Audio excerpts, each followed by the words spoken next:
Je n'ai jamais pensé que l'ombre d'une absence pouvait transformer ma vie entière en un labyrinthe de sensations et de souvenirs. Tout a commencé le jour où Marc est parti pour ce fameux retrait dans les montagnes, un lieu isolé où le monde moderne s'efface et où l'on est censé se retrouver soi-même. La maison s'est soudainement vidée de son rire, de ses pas, de ce parfum que j'aimais tant. Au début, le silence me paraissait presque doux, presque apaisant. Je passais mes journées à organiser les pièces, à ranger les livres et à parler aux plantes de mon balcon, comme si cela pouvait combler l'espace laissé vide par son absence. Puis, il y a eu mon père. Henri. Je ne l'avais pas vraiment vu depuis des années. Il vivait toujours dans cette maison ancienne, où le parquet grinçait et où les volets laissaient passer des rayons de soleil obliques en hiver. Au départ, j'étais simplement curieuse de son quotidien, de son calme qui contrastait tellement avec l'agitation de ma propre vie. Nous avons commencé à partager de longs après-midi à parler de tout et de rien, des souvenirs d'enfance aux anecdotes oubliées de la famille. C'était innocent, ou du moins je le croyais. Les jours passaient et je me surprenais à attendre ses visites avec une impatience que je ne comprenais pas. Ses gestes, sa voix, sa manière de me regarder lorsqu'il évoquait un souvenir commun, tout me ramenait à des émotions que je croyais endormies. Nous nous asseyions souvent côte à côte dans le salon, devant la cheminée, à siroter du thé ou à feuilleter de vieilles photos. Chaque geste semblait naturel, et pourtant, une tension subtile s'installe sans que je puisse l'ignorer. Un après-midi, la pluie s'est mise à tomber si fort que nous avons été obligés de rester dans le grenier, là où sont stockés des meubles anciens et des cartons de souvenirs. La pièce sentait le bois, l'humidité, et quelque chose de réconfortant, presque oublié. Nous étions là, seuls, blottis l'un contre l'autre pour nous protéger du froid et de la pluie. Mes mains effleuraient accidentellement les siennes, nos jambes se touchaient en essayant de se trouver un peu d'espace dans ce grenier étroit. Il y avait quelque chose dans ce silence, dans le simple fait de respirer à proximité, qui rendait chaque instant plus intense, plus vibrant. Je sentais son souffle près de ma nuque, et un frisson inattendu m'a parcouru, me rappelant que certaines émotions ne disparaissent jamais complètement. Après cette journée, nos visites ont commencé à se multiplier. Chaque moment passé ensemble était ponctué de rires, de confidences, de silences chargés de souvenirs.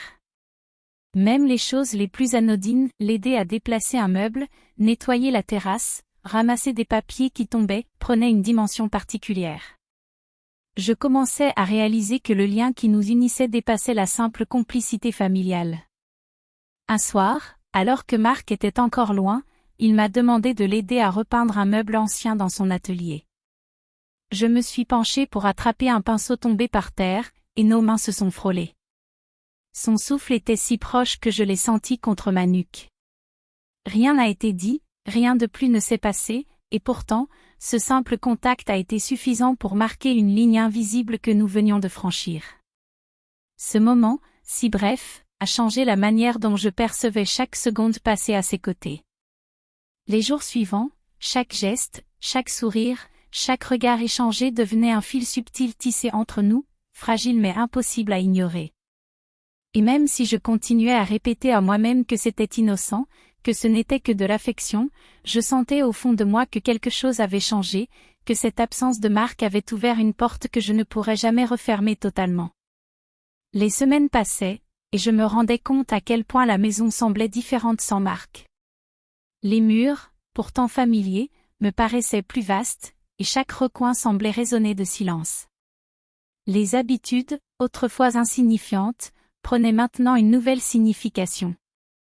Je parlais à mon père de tout et de rien, et je me surprenais à attendre ses appels ou ses messages comme un rayon de lumière dans mes journées monotones. Un après-midi, alors que le vent faisait bruisser les arbres du jardin, Henri m'a proposé de l'accompagner pour nettoyer le vieux hangar derrière la maison. Ce hangar avait été abandonné depuis des années, rempli d'outils rouillés, de caisses de bois et de vieilles toiles de protection. La lumière filtrée à travers les planches brisées donnait à l'endroit une atmosphère presque irréelle. Je l'aidais à trier des cartons, ramasser des objets inutiles et replacer des outils, et à chaque geste, nos mains se frôlaient. Il y avait cette tension subtile, imperceptible pour un observateur extérieur, mais que je sentais dans chaque fibre de mon corps. Quand je passais derrière lui pour attraper un balai, son bras effleurait le mien. Je ne pouvais m'empêcher de ressentir un frisson, une chaleur diffuse qui s'installait chaque fois que nos corps se rapprochaient. C'était impossible à ignorer. Puis est arrivé ce jour d'orage. Le ciel s'était assombri plus tôt que prévu, et la pluie s'est mise à tomber si fort que nous avons été contraints de nous réfugier à l'intérieur du hangar, fermant la lourde porte derrière nous.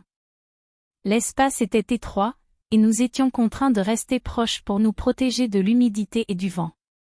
Nous nous sommes accoudés l'un contre l'autre, essayant de trouver un peu de confort dans ce petit coin oublié du monde. Un moment s'est imposé, comme suspendu dans le temps. Henri a tendu la main pour ramasser une toile tombée, et la mienne a effleuré la sienne. Nos mains sont restées un instant plus longtemps que nécessaire, et j'ai senti son souffle contre ma nuque. Rien de plus ne s'est passé, mais cet instant a laissé une empreinte indélébile. Une proximité électrique, presque imperceptible, mais que je sentais dans chaque battement de mon cœur. Après cet après-midi, chaque rencontre prenait une nouvelle dimension. Les discussions étaient plus profondes, les gestes plus attentifs, les regards plus insistants. Je l'aidais à préparer ses repas, à organiser son atelier, à ranger ses affaires. Tout semblait banal, mais chaque moment partagé me rappelait à quel point notre complicité avait changé.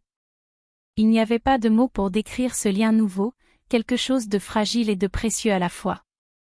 Les jours suivants, j'ai commencé à noter des détails qui m'avaient échappé auparavant. Le rire de mon père, qui résonnait dans les pièces vides, la manière dont il m'offrait un café en tendant la main pour toucher la mienne, la façon dont il s'inquiétait pour moi lorsque j'étais fatiguée. Tout cela m'emplissait d'une chaleur douce, presque addictive. Et puis, il y a eu ce soir particulier où nous étions seuls dans son atelier, les volets fermés pour bloquer le vent. Il m'a demandé de l'aider à repeindre un meuble ancien, et alors que je me penchais pour attraper un pinceau tombé, nos mains se sont retrouvées côte à côte. Je pouvais sentir sa respiration contre mon épaule. Il y avait un silence intense, chargé d'émotions, et nous sommes restés ainsi quelques secondes, immobiles. Ces quelques secondes ont suffi à transformer notre relation, à créer un lien secret qui ne se briserait jamais, peu importe le retour de Marc. Après cet épisode, je savais que chaque moment passé avec lui devenait précieux. La maison, les objets, le jardin, tout prenait une nouvelle signification, teintée de ce frisson discret mais omniprésent. Même dans les gestes les plus anodins, il y avait désormais cette tension douce, ce mélange de complicité et de désir voilé, que nous partagions sans jamais le nommer. Les semaines suivantes se sont écoulées dans une routine étrange, faite de petits moments volés, de silences chargés et de gestes anodins mais intenses. Marc continuait son séjour dans les montagnes, et chaque appel qu'il faisait depuis ce lieu isolé semblait irréel, lointain. Je répondais à ses questions sur le quotidien, sur la maison, sur la vie, mais mes pensées étaient ailleurs, souvent avec Henri. Un soir, alors que la tempête battait son plein à l'extérieur, je me suis retrouvée seule avec mon père dans le salon. Le vent hurlait, les éclairs illuminaient les vitres, et quelque chose dans cette atmosphère me donnait l'impression que le monde entier était suspendu autour de nous. Henri m'a proposé de l'aider à installer un vieux fauteuil près de la cheminée. Nous avons travaillé côte à côte, nos épaules se frôlant à chaque mouvement. Il y avait un silence confortable, interrompu seulement par le crépitement du feu et le bruit de la pluie contre les vitres. Puis, dans un geste presque mécanique, nos mains se sont touchées en ramassant le coussin du fauteuil. Je sentais son souffle contre mon cou, et un frisson m'a parcouru. Nous sommes restés immobiles quelques secondes, respirant à l'unisson. Rien n'a été dit, rien de plus ne s'est passé, mais ce moment a été suffisant pour marquer un seuil invisible, un instant suspendu dans lequel le temps semblait s'arrêter. Cette proximité, ce simple contact, était devenu notre secret silencieux. Après ce jour-là, la tension entre nous a pris une autre forme, moins visible, mais plus présente dans chaque échange.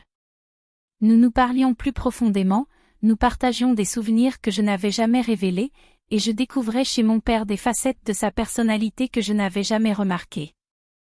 La maison, le jardin, chaque objet prenait une dimension nouvelle, chargée de complicité et de souvenirs partagés. Et puis, un après-midi, tout a basculé. J'avais reçu un appel de Mark, son séjour devait se prolonger d'une semaine à cause d'un incident sur le chemin du retour, et il ne pourrait pas revenir comme prévu. Cette nouvelle aurait dû me plonger dans la déception ou la solitude, mais à la place, elle a déclenché quelque chose en moi. J'ai réalisé que la maison n'était plus un lieu vide, elle était vivante grâce à la présence de mon père, à nos conversations, à notre complicité. Le soir même, alors que nous terminions de ranger le grenier, Henri s'est tourné vers moi avec un sourire doux et épuisé. Nous nous sommes retrouvés face à face, et pour la première fois, j'ai vraiment vu la profondeur de ses yeux, la chaleur de son regard, cette tendresse mêlée d'une affection que je ne pouvais ignorer. Nous avons échangé un long regard, et quelque chose a basculé, nous avons ri ensemble, nerveusement, en sentant la proximité de l'autre, puis nous nous sommes assis l'un près de l'autre, le cœur battant un peu plus vite. C'était un moment de pur silence, d'intimité partagée, où tout semblait possible, mais rien n'était explicite. Et c'est là que j'ai compris que notre relation avait changé pour toujours. Nous avions franchi des frontières invisibles, tissé un lien secret qui resterait avec nous, même après le retour de Mark. Ce n'était pas une trahison, pas un acte concret, mais une intensité nouvelle, un monde parallèle où les émotions étaient exacerbées par l'absence et la proximité. Le lendemain matin, alors que je regardais la maison baignée par la lumière douce du soleil, un sentiment étrange m'a envahi, je savais que ma vie ne serait plus jamais la même. Mark allait revenir, mais quelque chose en moi avait changé. J'avais découvert une autre facette de ma relation avec mon père, un monde de complicité et d'émotion que je n'avais jamais imaginé. Et même si cette aventure silencieuse devait rester cachée, elle avait laissé sa marque. Le retour de Mark fut inattendu. Il est arrivé plus tôt que prévu, et je l'ai vu entrer dans le jardin, souriant, inconscient de tout ce qui s'était passé. Mon cœur s'est serré, partagé entre la joie de le revoir et le poids secret de ce que j'avais vécu. Henri, lui, est resté calme, comme si lui aussi savait que notre lien demeurerait, discret mais indélébile.